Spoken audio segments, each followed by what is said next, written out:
emisión del Instituto de Ciencias y Humanidades Alberto Neumann. Hoy día tenemos un entrevistado de alta relevancia, porque nos encontramos con don Juan Sandoval. Él es doctor en psicología y también a la vez es decano de la Facultad de Ciencias Sociales de la Universidad de Valparaíso. ¿Cómo estás, Juan? ¿Qué tal? Muy bien, muchas gracias por la invitación y la verdad un gusto de poder conversar con ustedes un rato sobre la realidad que estamos viviendo y nos aflige a todos. Así que muchas gracias por la invitación. Sí, bueno, tiempos convulsionados, tiempos bastante agitados, entre el estallido social y la pandemia, por otra parte, hemos estado viviendo distintas situaciones que nos tienen a todos muy complicados y nos parece muy bueno poder entrevistarte para hacerte algunas consultas que por supuesto, son muy relevantes. Una de ellas, Juan, tiene que ver con cómo tú, en el contexto de la pandemia, en tu calidad de doctor en psicología, puedes analizar un poco la situación un poco de salud mental a la cual nos estamos exponiendo todos en esta situación de estrés agobiante, tener que estar encerrados fuera de nuestros espacios laborales un poco más físico con esta carga fuerte de teletrabajo. Y por tanto, ¿qué implicancias tú crees que va teniendo esto para nuestra salud mental? Sí, mira, yo creo que uno de los puntos relevantes de la discusión es el que estás planteando. Si me permites una descripción en primer lugar de tipo más general, yo creo que estamos enfrentando una variable que desde el punto de vista de la experiencia subjetiva de la gente es muy, muy compleja, que es la dimensión de la incertidumbre, ¿sí?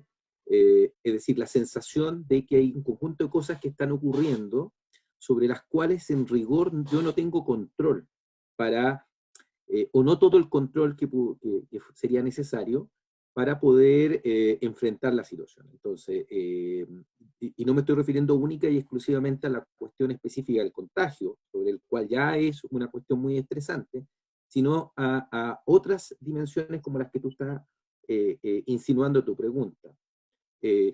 Por ejemplo, pensemos en el hecho de que condiciones de encierro de familias que han construido sus patrones de relación de una manera totalmente distinta y hoy día se enfrentan a tener que estar habitando un espacio. O sea, eso además le agregas variables sociales, que sabemos que en nuestro país no todas las familias cuentan con un espacio habitacional que les permitan niveles de privacidad a los adolescentes, a las adolescentes, a los chicos, etc. Es una combinación, es una mezcla tremendamente compleja. Entonces, en términos generales, por cierto, estamos enfrentados a una situación que va a tener efectos sin duda sobre los niveles de bienestar y de salud mental de la población. Solo piensa tú en una dimensión que es extraordinariamente crítica. Familias en las cuales pueda existir episodios de violencia, ¿sí? Sea violencia de género o sea violencia hacia los niños o niñas. En estas condiciones en las cuales estamos viviendo se genera una suerte de maximización, ¿sí?, de los factores de riesgo que puedan generar problemas de este tipo, ¿sí? Solo ahí te pongo un ejemplo de una situación que es extraordinariamente crítica sobre la realidad nuestra, ¿verdad? A eso súmale cuestiones como la propia estructuración de las rutinas, el tema del teletrabajo, que algunas personas que están teniendo que experimentar el trabajo desde su hogar, pero también estructurar al mismo tiempo las rutinas de sus hijos y sus hijas, ¿sí? Entonces, y si a eso tú le agregas lo tremendamente desigual que es el sistema educacional chileno a la hora de entregar herramientas para que nuestros niños y niñas puedan trabajar de manera autónoma en sus procesos de enseñanza-aprendizaje, tienes además una situación extraordinariamente compleja, porque tienes probablemente niños y niñas de colegios privados, pagados, con plataformas de bastante mayor ayuda en su proceso, a niños que probablemente están mucho más expuestos porque no tienen acceso tecnológico, porque eventualmente, o porque sus colegios están entendiendo el tema de estudiar clase online como en realidad mandarles por correo muchas tareas, pero en realidad con ningún tipo de didáctica de apoyo, ¿sí? Entonces las variables son, la verdad, muchas, y probablemente costaría ordenarlas de manera sistemática, pero por lo menos creo que allí hay dos o tres que son bastante claves. La dimensión de la incertidumbre propia, que es una variable muy, muy estresante para las personas. El tema del encierro como un potenciador de factores de riesgo de problemas que ya vivimos, como violencia, por ejemplo, de género, y la irrupción de un nuevo modo de vida que supone estructurar nuevas rutinas, nuevas prácticas, nuevos roles a los cuales no estábamos necesariamente preparados, qué duda cabe.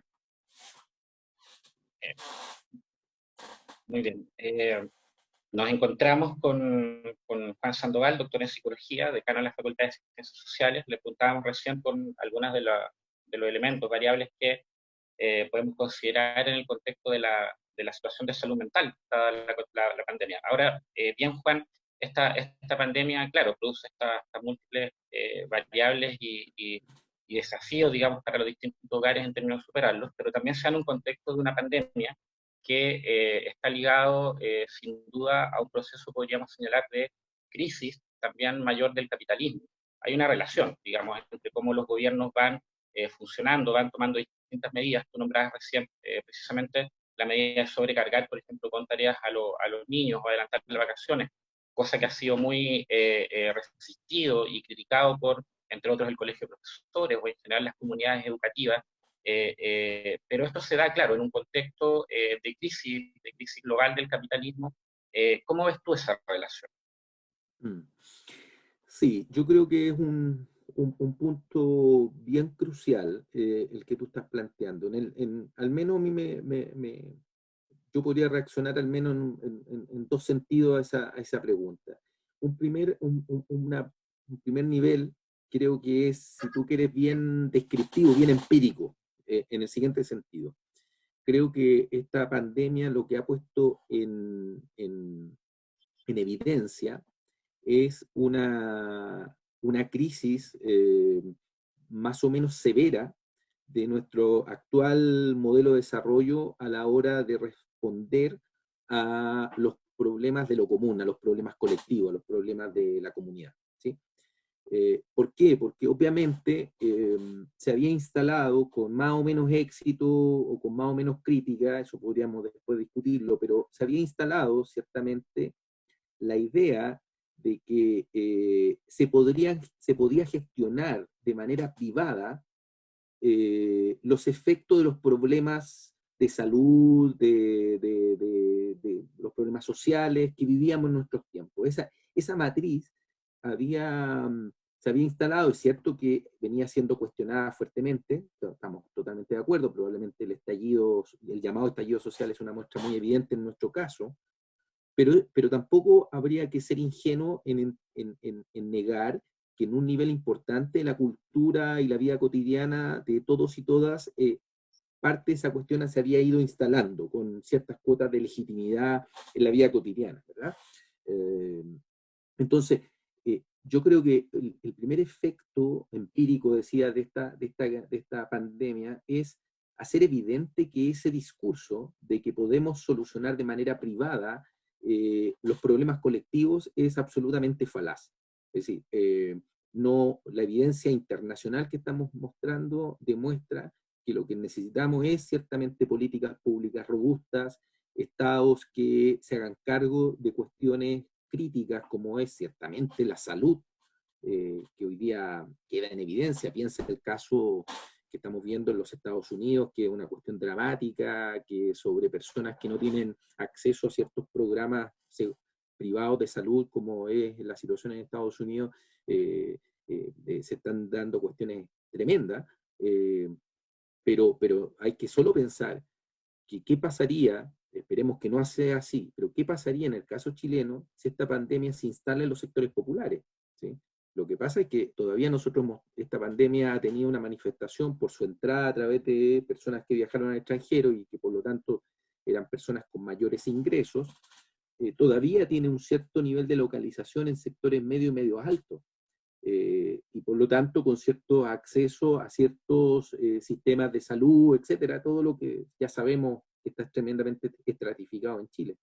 Pero, por ejemplo, si nosotros tuviéramos, o como, y creo que la mejor muestra es lo que está pasando en Araucanía de ello, el acceso, la pandemia en un sector cada vez más popular te va a mostrar esa cara de verdad muy, muy terrible, muy, muy violenta del sistema, ¿verdad? Que es definitivamente abandonar a aquellos que no pueden, por sus medios económicos, comprar un servicio de salud.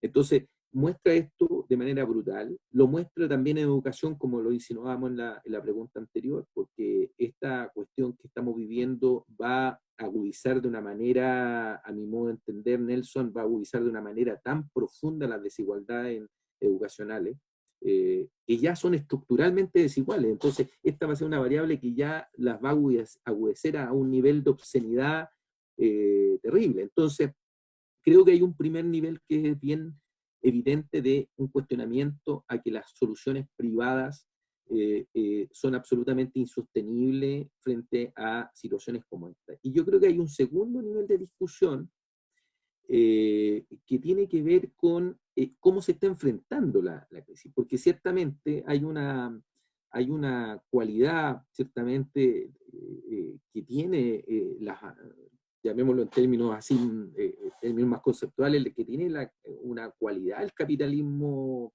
en la fase histórica que tenemos, que es que tiene una capacidad extraordinaria de mutar sobre sí mismo y transformar sus crisis en fortaleza, ¿sí?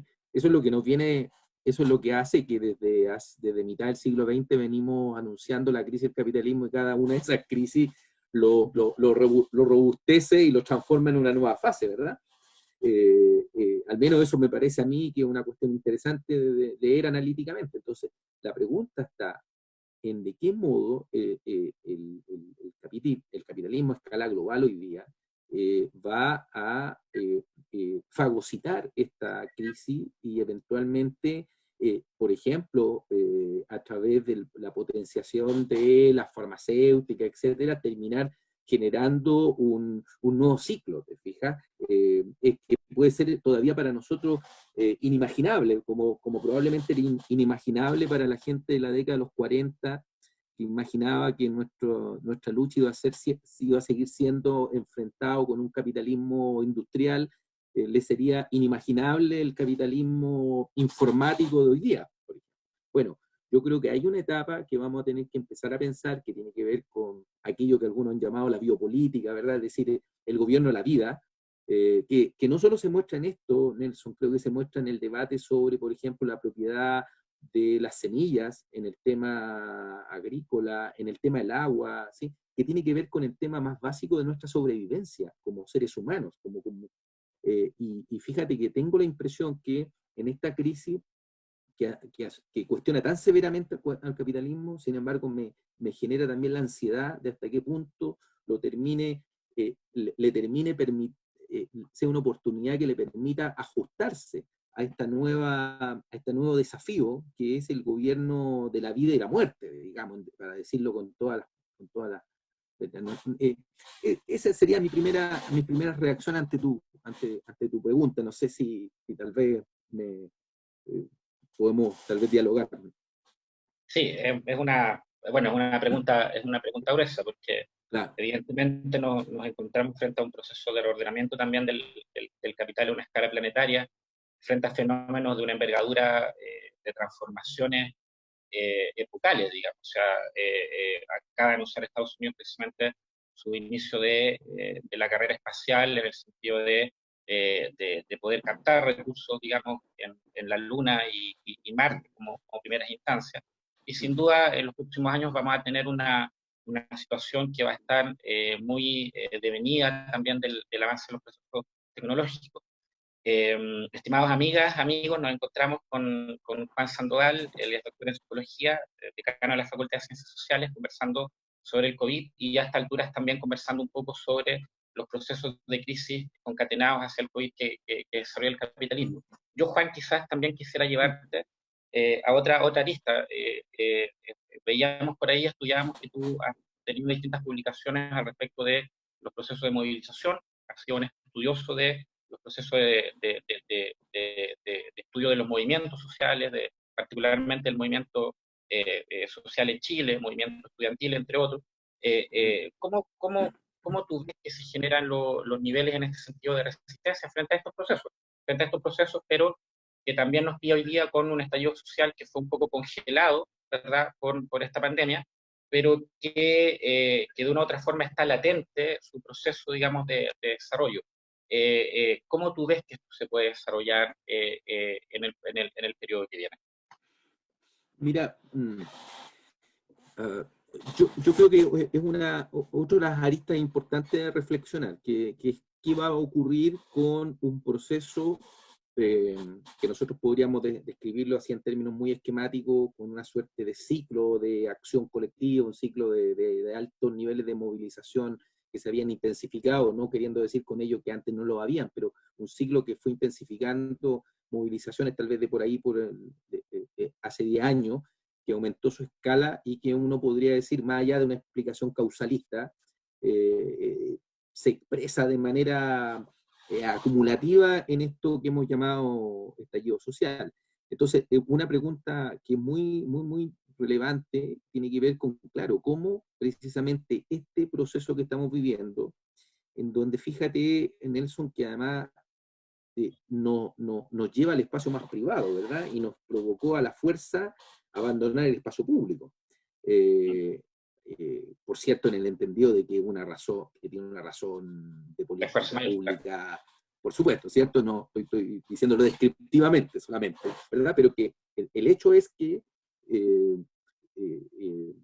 lo que no consiguió nadie de las élites, digamos, lo ha conseguido esta pandemia, que es de alguna manera desactivar la asociatividad colectiva, el tejido de asociatividad, porque además los sistemas de protección frente al virus es precisamente el no contacto, es extraordinariamente complejo. Entonces sí estoy de acuerdo en que aquí hay un punto a pensar, que es cómo se va a proyectar este fenómeno. Es decir, cómo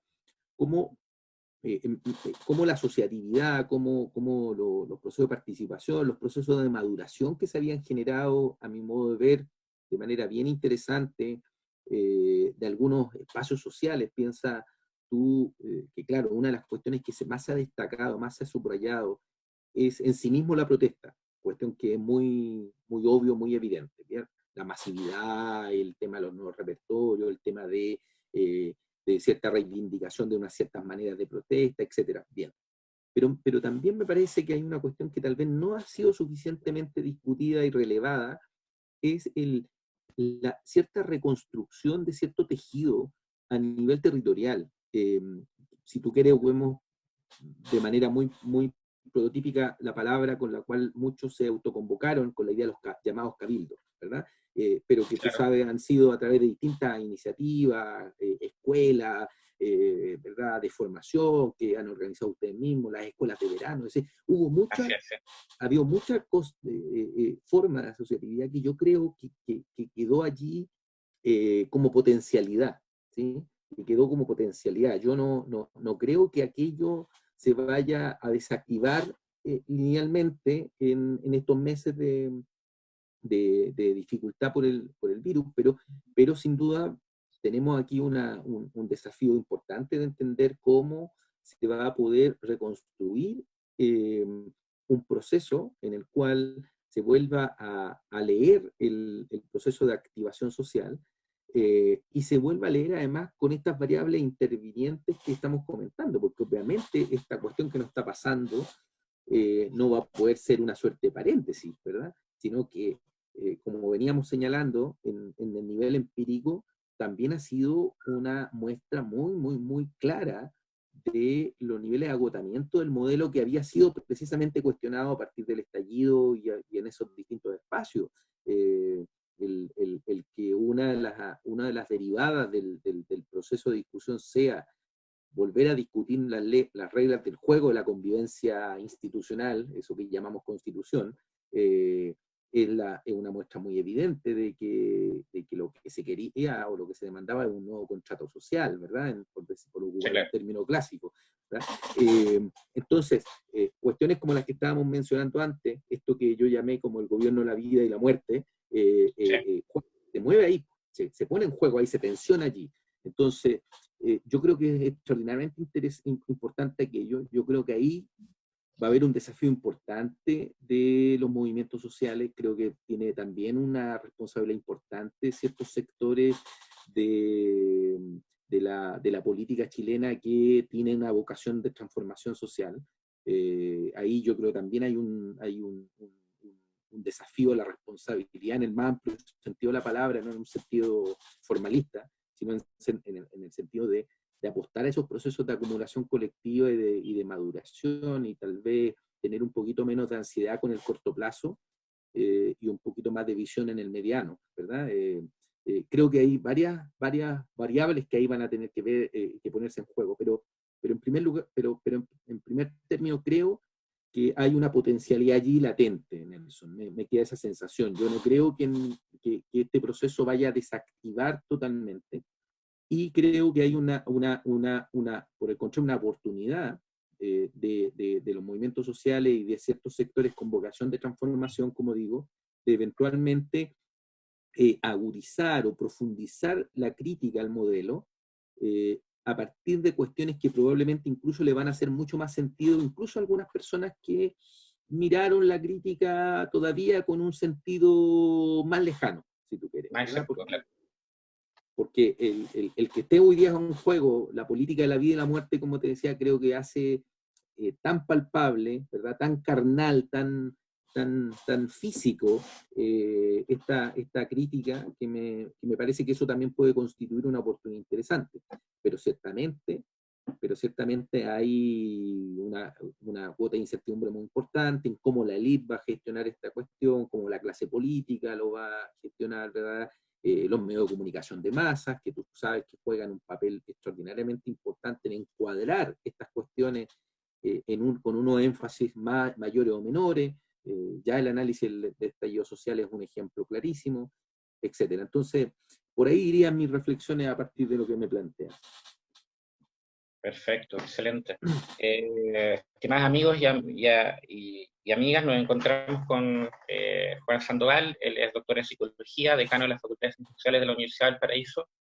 Y en estos pocos minutos que nos quedan de entrevista, Juan, me gustaría llevarte en esta continuidad de temas, en los cuales hemos abordado un poco desde la pandemia, como veías lo de salud mental, a analizar brevemente un poco lo que la concatenación con una crisis global del capitalismo, y también retrotraernos a lo que ha sido el proceso de movilizaciones. ¿Cómo se ha vivido o cómo se proyecta este proceso desde las universidades? Porque sin duda acá la academia tiene mucho que decir, particularmente de las ciencias sociales, tienen mucho que señalar. Y en ese sentido, ¿cómo se ha estado generando hoy día los procesos de reflexión al interior de las comunidades universitarias, particularmente la Universidad del Paraíso? ¿Y qué desafíos tú crees que se involucran precisamente en esta necesidad de establecer modificaciones, de modificar este contrato social, ¿verdad? De hacer estas modificaciones que el movimiento social o los movimientos sociales nos han puesto como demanda? Sí. Sí, mira, yo creo que la universidad como institución, me refiero en primer lugar, la universidad, yo creo que se vio profundamente remecida me voy a referir un minuto antes, ya con el proceso que llamamos el estallido social. Yo creo que ahí hubo una interpelación a la institución universitaria de manera muy fuerte. En el caso nuestro, al menos, de la Universidad del Paraíso y de la facultad en particular, de la cual yo soy parte, intentamos abordar ese debate del modo que nos pareció más importante, que fue abrir el espacio universitario cuando la gran mayoría de las universidades, si no, creo que no sería injusto en decir, cuando todas las universidades de la región estaban cerradas materialmente, la Universidad del Paraíso abrió sus puertas sin perjuicio de que los estudiantes no estaban yendo a clases, abrió sus puertas de modo que pudieran ser espacios que también pudieran ser usables para la deliberación pública. Tú mismo eres testigo, Nelson, de varias actividades que se realizaron en la universidad y en la facultad en particular de cara a abrir ese debate. Yo creo que ahí hay un primer elemento y yo creo que fue un remesón muy fuerte. Y yo creo que este segundo remesón, sí, yo creo que aquí hay una interpelación muy profunda a la universidad como institución, yo creo en dos niveles por lo menos. Uno, en términos de cómo involucrarnos en una discusión que, si me permiten, el tecnicismo tiene que ver con la política del conocimiento. Es decir, tal vez una dimensión que no habíamos analizado de este problema es la privatización del conocimiento. Es decir, el cómo accedemos a niveles de conocimiento que estén disponibles colectivamente para la construcción de bien común. Y allí la tendencia del sistema universitario mundial ha sido a la privatización del conocimiento. Cuando digo privatización del conocimiento, para que todos nos entendamos, tiene que ver con que el sistema de producción de conocimiento es competitivo, como que usted estuviera compitiendo por un crédito en un banco, usted compite por fondos de investigación en Chile. Así es. Y también porque los productos de esas investigaciones deben ser llevados a unos determinados formatos que normalmente nos llevan a revistas que son de propiedad de editoriales internacionales, que además nuestras propias universidades después tienen que comprarlas para poder usarla paradójicamente, ¿verdad? Entonces, ese problema no es irrelevante en el tema de la pandemia, ¿sí? Porque tiene que ver con cómo generamos conocimiento, cuánto sabíamos de este tipo de cuestiones, más allá de entrar en las políticas de la conspiración, Nelson, pero cuánto sabíamos probablemente para enfrentar estas cuestiones. ¿Cuánto sabemos de cambio climático? ¿Cuánto sabemos de nuevas formas de combustible? ¿Cuánto sabemos sí, de nuevos fármacos, de nuevas formas de producir agrícola, etcétera? Entonces, yo creo que ahí hay un gran desafío para la institución universitaria. Y en particular, para las ciencias sociales, claro, tú planteas un tema muy importante que tiene que ver con cómo restituir la crítica, pero también yo creo que algo que sin duda hemos estado en déficit las ciencias sociales en Chile, en mi opinión, Nelson, digamos, en los últimos 20 o 30 años, que es la capacidad de generar sistemáticamente alternativas al modelo de desarrollo, ¿sí? Concretamente, es decir, que sistemáticamente cómo empezamos a trabajar en tener alternativas en ámbitos Claro. tal vez puedes tú pensar que hoy día no hay condiciones para la gran teoría. Eso puede ser parte de un debate después más académico, pero ¿cómo no vamos a tener capacidad de tener modelos alternativos de producción, de asociatividad, de organización urbana, de construcción de viviendas sociales, de organización de los sistemas de salud territorial, el trabajo con tercera edad, con niños y niñas? ¿Te fijas? Es decir, hay un tema que por esta política privatizada del conocimiento que te mencionaba antes, las universidades también hemos quedado atrapadas en ciertas cuestiones que no han desenfocado de lo importante, de lo sustantivo, que creo tiene que ver con estas preguntas. Yo creo que estos dos grandes remesones que hemos vivido, el estallido social en primer lugar y esta pandemia en segundo lugar, creo que es lo que nos debería llevar a las universidades a volvernos a enfocar, al menos las universidades públicas. Reivindico el papel diferenciado, creo yo, que en Chile tienen las universidades del Estado y la universidad de vocación pública. Y creo que estas universidades que hemos hecho lo que hemos podido en las condiciones también hay que decirlo, de mucho castigo que ha generado también el modelo de los últimos 20 años con estas universidades, pero así todo creo que todavía se puede hacer mucho más, centrando nuestro trabajo en ciertos focos que creo que están dichos en esta conversación, están Sí, claro. surgiendo. Entonces, a mí me parece que hay una cuestión muy interesante y bueno, en parte de ese debate estamos en este minuto, en las circunstancias, por supuesto, muy especiales que tenemos hoy día de tener que estar Estar conectados funcionando un poco a virtualmente. distancia y eso. ¿Mm? Sí. Bueno, estimado Juan, yo me quedo ahí con tus reflexiones finales, la necesidad, por tanto, describías ahí un poco el proceso de las universidades, lo complejo que era en términos de la situación de mercado, y sobre todo también el desafío de las ciencias sociales en este caso, ¿verdad? Cómo generar Excelente. plataformas, programas, procesos, iniciativas distintas que puedan ser alternativas también y de funcionar, ¿verdad? O sea, no pueden ser funcionales a los que estamos viviendo. El tiempo se nos acaba, así que estimadas amigas, amigos, estimado Juan, muchas gracias por la entrevista y queremos muchas dejar gracias hasta a acá. ustedes por la invitación. Muchas gracias a ti. Queremos dejar hasta acá entonces este segundo programa de Cuando el río suena, una iniciativa del Instituto de Ciencias y Humanidades Alberto Neumann. Hasta luego, que estén muy bien todos y todas. Hasta luego.